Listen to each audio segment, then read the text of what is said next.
Mayroon tayong pinalambot dito na beef shank. Gawin natin ng putsero. Ayan na po. Medyo lumambot na siya. Lagyan natin ng beans. Pakuluan lang natin yan. At carrots.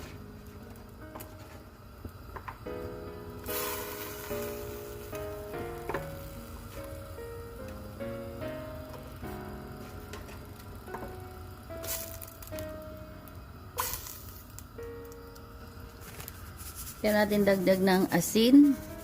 Kaya nga pala mayroong itong ginger at saka sibuyas. Lagay natin yan kanina habang pinapakuluan. Ngayon dagdagan natin ng garlic powder. Lagyan natin ng parsley at black pepper.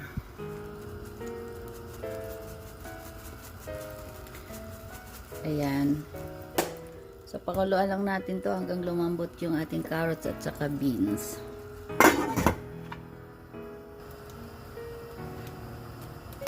Lutuhin natin yung saging na ihalo natin sa ating putsero.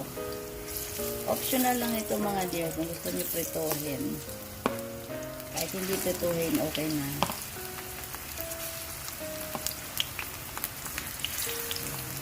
Prituhin natin yun.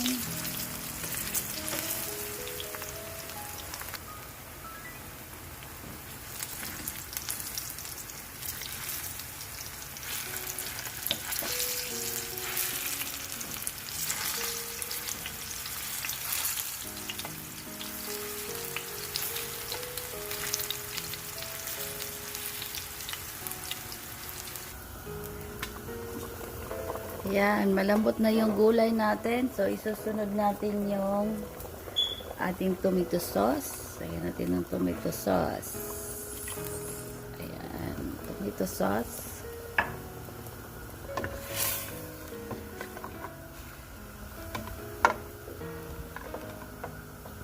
Gusto ko yung maraming sabaw kasi masarap ang sabaw sa winter.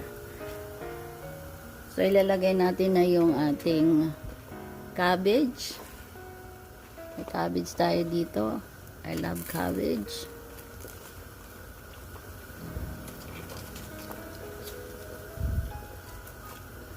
Tsaka ulit konting pechay.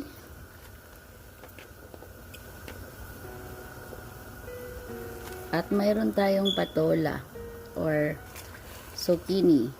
Kahit patola o zucchini pwede natin ilagay dito. Yan.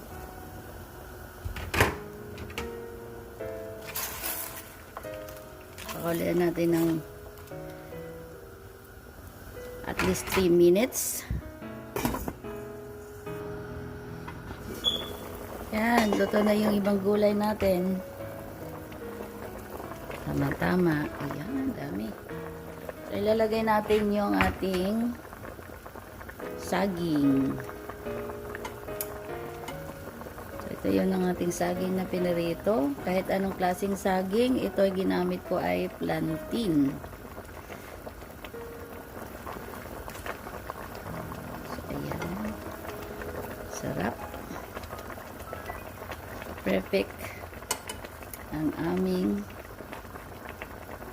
lunch and dinner.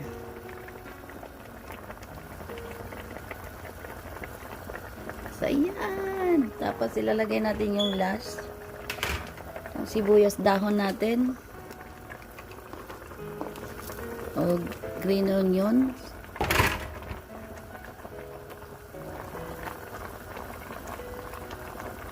Of course, tikman natin.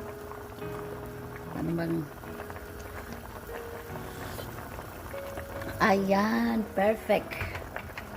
So, luto na ito mga dear. Patay lang natin yung apoy. Ngayon lang natin siya ng few minutes dito bago natin ilipat.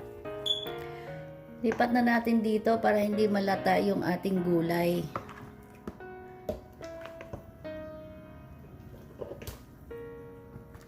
Tapos masarap kasi pa yung crunchy pa siya. So, ayan. Yung ating mga gulay. I love gulay. You like gulay, mga dear? Yan, ang isang buong buto na may yung beef. Ayan. Super yummy.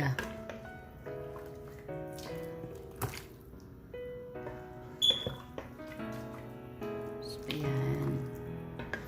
Perfect for the cold weather.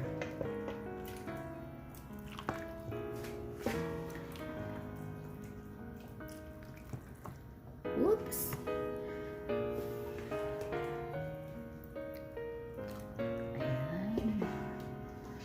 So, ayan na mga dear, yung ating luto for the day.